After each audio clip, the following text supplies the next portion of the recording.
কাল থেকে রাজ্য সরকারের এই যুব সাথী ক্যাম্প শুরু হচ্ছে, আর কালই আবার পাল্টা বিজেপিরও কর্মসূচি। চাকরি চাই বাংলা, এরকম পোস্টকার্ড প্রকাশ করেছেন শুভেন্দু অধিকারী।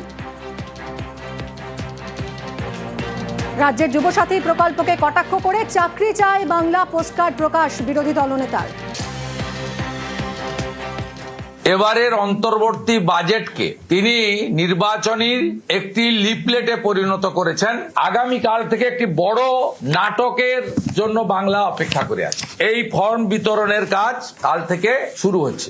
আজকের দিনে সব অনলাইন হয়ে যাওয়ার পরে, পোর্টাল হয়ে যাওয়ার পরে, উচ্চ মাধ্যমিক পরীক্ষা চলাকালীন কেন লক্ষ লক্ষ যুবককে কালকে থেকে আপনাকে রাস্তায় নামাতে হবে? যে যেখানে পারেন দলে দলে যান ফর্ম ফিল আপ করতে, এবং সেখানে পশ্চিমবঙ্গ প্রদেশ যুব মোর্চার পোস্টকার্ড এটাও ফিল আপ করে দিয়ে আসবেন। চাকরি চায় বাংলা।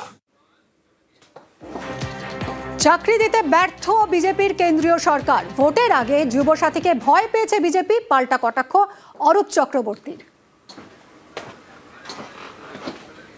নরেন্দ্র মোদী বলেছিল বছরে 2 কোটি বেকারের চাকরি, 11 বছর হয়ে গেছে, 17 কোটি উল্টে নতুন করে বেকার তৈরি হয়েছে। এটা কি ঘুরিয়ে কার্যত নরেন্দ্র মোদীর প্রতি অনাস্থা আনলেন শুভেন্দু অধিকারী?